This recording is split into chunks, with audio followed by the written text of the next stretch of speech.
Hello, everybody, and welcome to the White Hatter YouTube News Show. I'm Brandon. I'm Darren. Let's get into some news topics, shall we? In the news. First news topic is from Apple Security. My favorite company. Well, newly discovered Apple M1 security flaw is unpatchable. Wah, wah, wah, wah. So, what's going on? So what happened? Easy. This is my favorite company, as you know. So MIT Easy. Be nice. MIT researchers discovered that there is a physical mechanical flaw in the M1 processor, which is Apple's newest. I guess it's not the newest now. No, it's not anymore. I guess the M2 is now available. Do we know if this is? Do we know if this flaw has flowed over into the M2? I actually don't know. Oh, okay. So what's the issue? I guess we'll have to wait for research to get their hands on the M2. That too. Yeah. So what's going on with this one? So there was a security flaw that basically allows an attacker to exploit the kernel, which is basically full system access. Now, can you make popcorn out of it? No, not that kind of kernel. Now, in order to do that, there's a couple prerequisites that need to be available. Okay, so educate me. Okay. What's the big deal over a kernel being? What is a kernel, and why is it an issue if it's exploitable? Think of it as like the underlying system mechanic. So it's like the raw computing power. Okay. So if someone can get access to that, they potentially, in theory, have access to the entire system. Okay. Now, it's not as this is going to be a widespread user issue. Right. A couple prerequisites have to be available before the exploit can even occur. But the fact that it is doable, and because it is a physical malfunction, it makes it harder to fix. Now, Intel, that's what I was going to say. Didn't Intel have something similar? Intel had a problem with their processors, maybe a couple years ago now. Did they fix it? Lost They track patch of it? years. We'll figure COVID. Right? They have found a fix through a software update, but it does use a lot of system resources.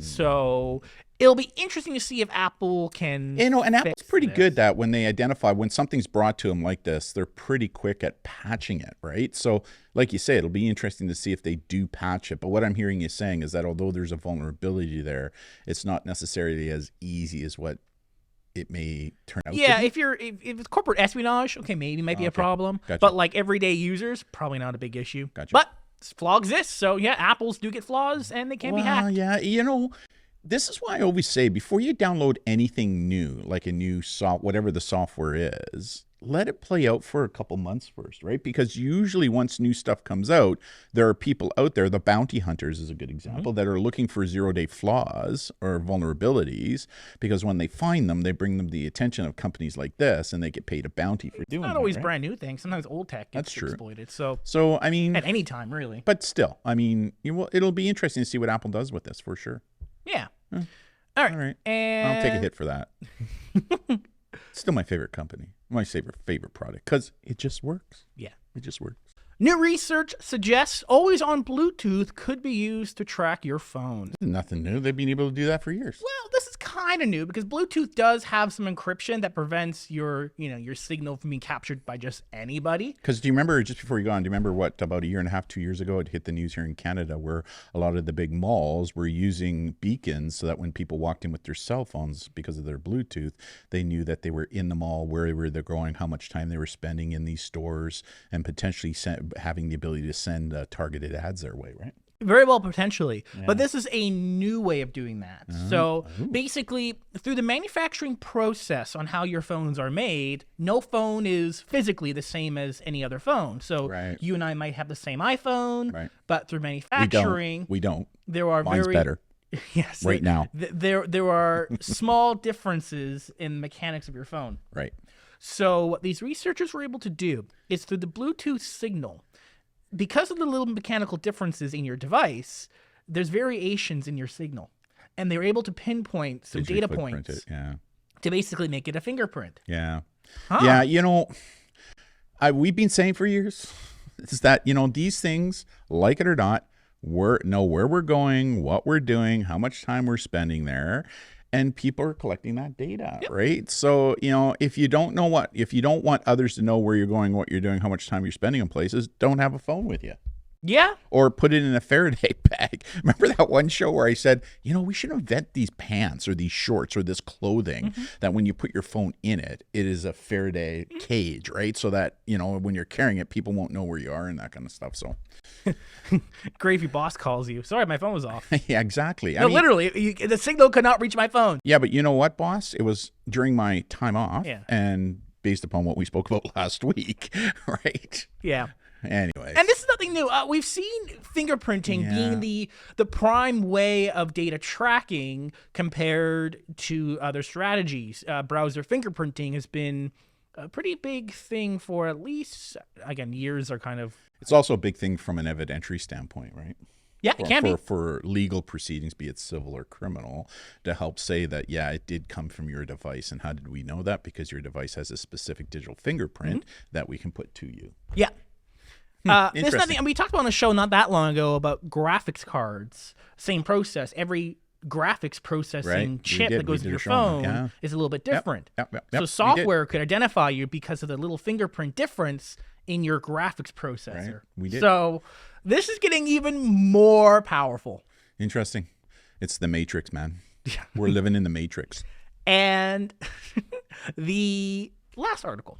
TikTok wants to remind you to take breaks from the app. Tick-tock on the clock. Who sings that song? It's Kesha's TikTok song. Okay. So TikTok is announced in a blog post. They're adding a feature that allows users to set up reminders for themselves to check if they've been on the app for too long.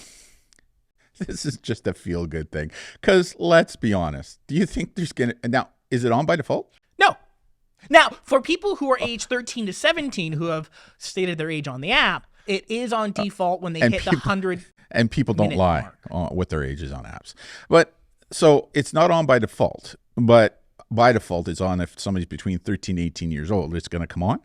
Yes, it will be on by default at the 100-minute mark. And how many young people do you actually think are going to go, I better take a break or blow by it? I bet you. Bet you that the vast majority of them are just going to blow by it. Now, I good idea, but you know what? My opinion, why not just make it on by default for everybody who's using the app? Because every adult has their own agency to choose. Well, then you can make that choice when it reminds you, right? If you but then what does TikTok set it as? Like every 30 minutes, every hour? Sometimes, how about whatever they want? It's their app. They can decide what they want to do with it. But I mean, how many times have you been online and you lose track of time? Yeah, it happens all the time, right? So having a reminder that pops up that says, "Hey, listen, you know what? You might want to take a quick break, maybe get up, go for a walk, come back." I don't think that that's such a bad thing to have on by default. If you don't want it, then turn it off. It's not the responsibility of the app to remind me how long I spent on it. Why not? Because I'm my own adult, I can choose. Well, then you can turn it off. So if it's on by default, as the adult, if you want, you can turn it off. Okay. Yeah. And then what time do you set it at? Whatever TikTok wants to set it at. And if you don't like it, turn it off. Or maybe TikTok can have an option where if you want it on, you can on by default, you can pick 45 minutes, 60 minutes, 90 minutes, whatever you want.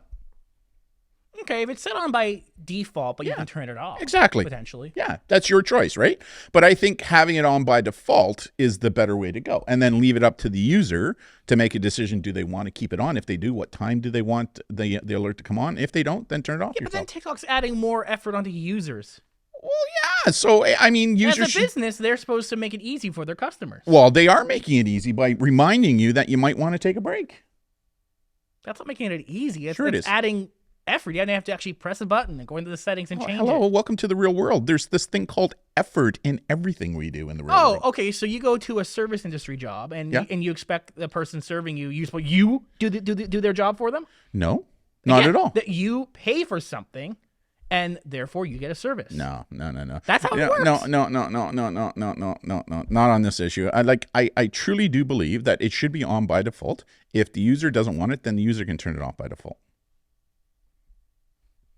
Other than by just doing what it is, it's a feel-good thing. It's all it is, a feel-good thing. It's to make them look to say, hey, listen, we're doing our due diligence. We're doing our well, then just turn it on by default and then leave it up to the person to make a decision to turn it off. And if they don't want to turn it off, or if they do turn it off and bad things happen, then it's on the user because they made that choice.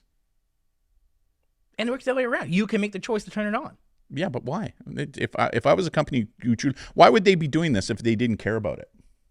Because giving it an option for people who So want why to not use just it. make it a on by default option? If you don't want it, turn it off. They probably have data that says most people don't want it. Well, that's So shouldn't they operate based on what the majority wants? So if the majority don't want it, then why even come out with it other than it being a PR kind of a thing? Majority don't want two-factor authentication, but that's being used. Yeah, but what I'm trying to say here is that if the majority don't want it and they know that the majority don't want it, then why are they proceeding with it? Because what's their ROI? Because the ROI on this is they can say publicly, listen, we're doing what we can. We're giving this as an option to put out there, right? Well, no, just have it on by default. You and I we're gonna differ on this one. Oh, that's okay. You want it off by default. I want it on by default. I'm not saying I want it on or off. I'm just giving it's not TikTok's responsibility to have it on by default. No, it's the user. Yeah, it's the user. So you can make a decision to turn it off. Most cars come with certain things in it. If you don't want it, remove it, right? When you buy it, right? There are certain things, there's certain cars that you can buy that have certain options in it. If you don't want the option, get rid of the option. Yeah, you just buy a car that fits what you want. Right. You make a decision. You don't want that, right? Yes. Okay. Same thing but with TikTok. not like it's not as if every car has all the features in it. No, I'm not saying that either. Yes. No, I'm not saying that either. But this should be on by default. All right. Other than that, it's just a feel good. Because honestly, how many kids are going to even go, okay, yeah, time to take a break? They're going to blow right by it. Yeah. So. But some adults may want it. Yeah. How many? Yeah, I guess. I forget what the age user rates are on TikTok are right now. Like how many people between this age, and this age. I remember seeing it sometime, but again, I would suggest to you that the vast majority of people on TikTok are younger people. So just have it on by default, and if they don't want it, they can turn it off. Alrighty. Let us know in the comments what you think. Go. Should it be on or should it be off by default? Should be on. Let us know. Should be on. Other than that, it's just a feel-good PR exercise. That's all it is. Just my opinion. Isn't any setting of Having said that, TikTok has got some of the best parental control options on that platform than any other social media platform or app on the market. Like they've done a really good job. True. But I just think this is more of a feel-good kind of a PR move, whereas if they just have it on by default and then leave it up to the user to make a decision to turn it off. That's all. There you go. Okay. Yeah. Let us know below. I'm right. And that's our show. Thank you all so much for tuning in, and we'll see you all next time. See you, everybody. Bye-bye. Bye.